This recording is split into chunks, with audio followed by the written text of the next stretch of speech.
A long time ago in a land far away, there lived a warrior named Yang, who trained with the Sad Flute clan since he was a kid to become the greatest swordsman in history. He achieved this feat by defeating the leader of the enemy clan and all his warriors. However, when he found the leader's baby girl, he couldn't bring himself to kill her too. Unfortunately, this action made him an enemy of his own clan, because no clan could truly win unless every single member of the enemy clan was dead, and that included the baby. With the Sad Flute going after him and not being able to trust even his own maid, Yang decides to burn down his house and take a ship to the USA, where he would find his old friend and former warrior Smiley to ask for sanctuary for him and the baby. Sadly, when Yang makes it to the small town of Lode, there is bad news waiting for him. Smiley died 3 years ago. Meanwhile, in Yang's old home, his master Saddest Flute finds the ruins of Yang's house and a note from the shipping company Yang hired. Deciding to follow him to America, Saddest Flute gathers a big group of his clan's warriors to come with him. Back to Yang, the townspeople are wary of him, especially the local drunk Ron, but circus troupe member 8 Ball is nice and takes him to Smiley's old laundry shop so Yang can stay there with the baby if he wants. Later in the evening, a woman named Lin attacks Yang from behind with a stick and he lets her hit him in order not to reveal his real identity. Lin apologizes before explaining that she used to be friends with Smiley and she thought Yang could have been a warrior enemy of Smiley. Seeing as Yang is a friend of Smiley too and needs help to start over, Lin decides to teach him how to do the laundry in order for him to take over the shop. She has an idea of how everything used to work because she used to help Smiley in exchange for him teaching him how to use a sword. Also, since Yang never got the baby's name, Lin decides to call her April. Yang cleans the shop to get rid of years-old dust and the next morning, he's open and ready for business. A trio of teenagers tries to bully him when they bring some clothes over, but luckily 8 Ball shows up and scares them away before inviting Yang and April for lunch at the circus. The troupe is in the middle of building a Ferris wheel, hoping that will bring more tourists to their little town. Yang notices Lin is practicing knife throwing and she's awful at it, which puts her in a bad mood. Ron continues to complain about Yang's presence in town, but the rest of the troupe is fun to hang out with. In the evening, Yang walks near Lin's home and hears some music for the first time in his life. Lin hears him outside and invites him in so they can listen to the opera music together. This is the first thing Yang learns to do as a normal person, and the list just grows from there. The more days pass, the more Yang enjoys his new life in town and the simplest pleasures of life, like the joy of making things clean, making friends and hanging out with them, working as a group with the townsfolk, playing games and feeling what it's like to lose at something, finding peace in private after a long day of work, watching the sunset, and starting his own garden. This last one is Yang's favorite because it allows him to bring life to this world instead of ending it. One afternoon, Yang notices Lin visiting the cemetery and asks 8 Ball about her past. Many years ago, the town came under siege by a corrupt colonel, who wanted a girl to have some fun with and chose teenage Lin. He took her through the nearest door for some privacy and they ended up in a kitchen, which gave Lin the chance to defend herself by throwing a pan of boiling grease at his face. Lin ran out of the building and the colonel shot her, so her parents together with her sibling tried to come to pick up her body, but the colonel shot them too. Later, after the colonel was gone, when the townspeople were moving the bodies to bury them, they discovered that while the rest of the family was dead, somehow Lin had survived. Later in the evening, Yang sees Lin complaining about her own aim while throwing little rocks around for fun. Understanding where her inner anger comes from now, Yang decides to help her and takes her to the circus to teach her to aim. He explains her problem isn't her arms but her focus, and Yang blindfolds Lin before making her throw knives at him, successfully landing them all without hurting him. Lin thanks him by calling him Sad Flute, revealing she's always known who he was because of Smiley's stories. She also takes the chance to ask why the clan is called that, and Yang explains they're the Sad Flutes because when you cut the throat, the last sound is a sad flute. Next, Lin asks him why he joined the clan in the first place. Yang tells her about his father, who worked in the field and died when a swordsman killed him just to test his sword. Yang had been angry at his father back then, and that's why he decided he wanted to become stronger than that. Noticing Yang is sad now, Lin gifts him a necklace that used to belong to her mother. This reminds Yang of the only time in his life that he received a present. He was just a kid in training, and Saddest Flute gave him a cute little dog. Afterward, Yang shows Lin his single-edged sword, which has been sealed to its scabbard so he can't kill again and nobody will hear the weeping of the souls he's taken. However, he also has a couple of twin short swords, and he uses those to pick up Lin's training where Smiley left it, which Ron finds curious. Meanwhile, Saddest Flute and the clan have taken over a ship by force, killing the entire crew. The USA is a big country but Saddest Flute isn't worried. He knows he'll find Yang easily when he gives up and grabs the sword again, they just need to listen.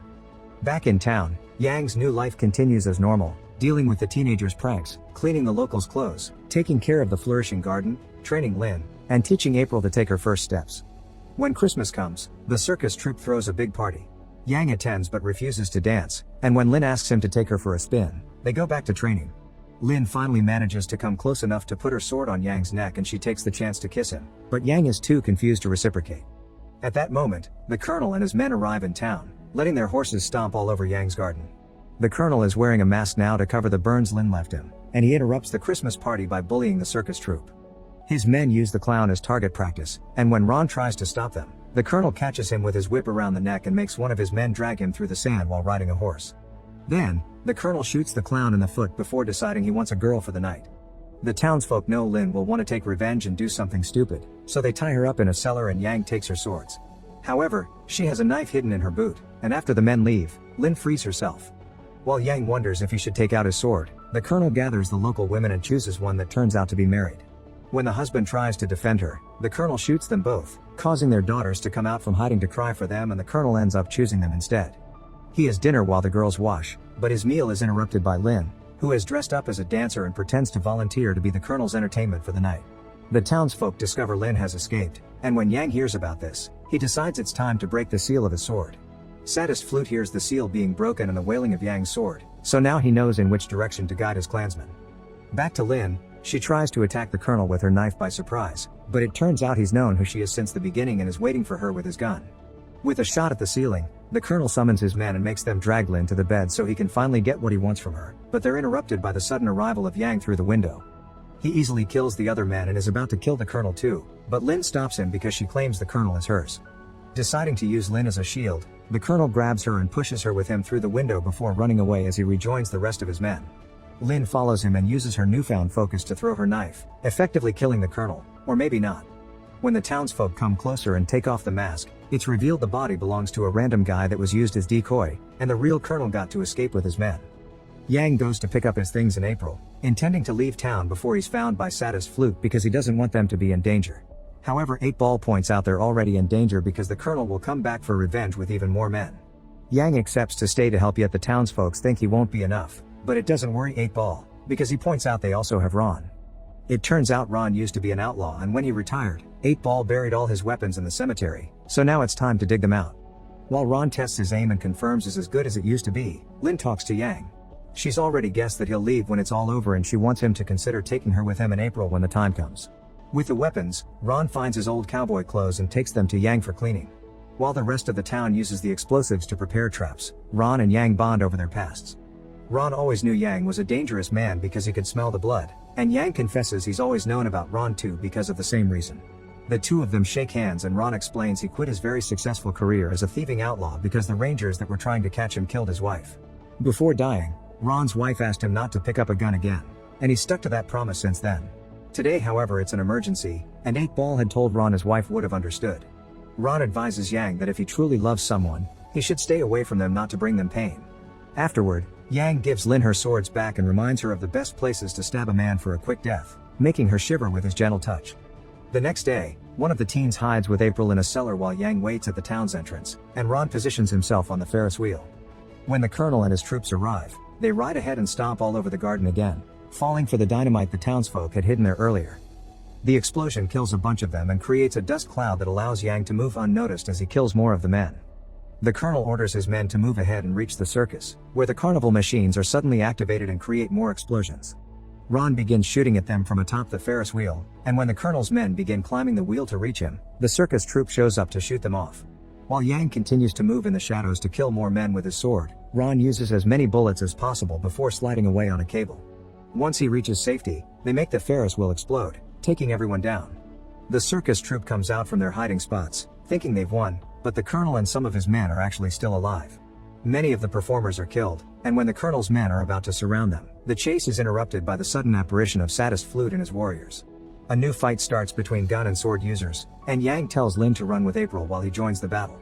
Both sides keep losing men at an alarming speed, especially because Yang kills opponents on both sides. He runs after Lin and April to protect them since the colonel's attention is on them, but when they find themselves surrounded, Lin gives April to 8-Ball for him to take her away while she helps Yang. Once they've defeated the warriors around them, Yang and Lin go to find 8-Ball only to discover the colonel killed him and took April away. The colonel hides with April in a hotel room, leaving a bunch of his men outside the door for protection. After more sad flutes get killed while trying to reach the baby, Yang shows up at the hotel too and quickly kills all the bodyguards before entering the room. With a quick movement of his sword, Yang disarms the colonel and gets April back, yet he doesn't kill him, leaving that opportunity to Lin, who shows up as well. Lin and the Colonel engage in a sword fight that begins with the Colonel having the upper hand, but soon Lin turns it around and kills the Colonel with great satisfaction.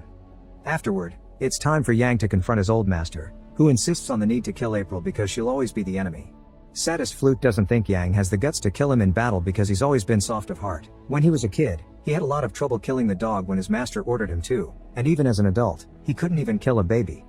However, Yang will do anything to protect his loved ones and doesn't hesitate to kill his master, so Saddest Flute dies expressing his pride. Now it's all over, it's time for Yang to leave. Remembering Ron's advice, Yang not only decides not to bring Lin with him, but he also leaves April with the circus troupe so she can have a life away from danger. Months later, Yang is living on a frozen land while selling the fish he catches. Unfortunately, he's found by an assassin here too, thus after killing the man, Yang retrieves his sword and the necklace Lin had gifted him before burning down his latest house, including another opera record he had acquired. On his way out, he's found by more Saddest Flutes, meaning there will always be some fighting for him to do before finding a new home. Make sure to subscribe and turn on notifications so you can watch more videos like this. Thanks for watching.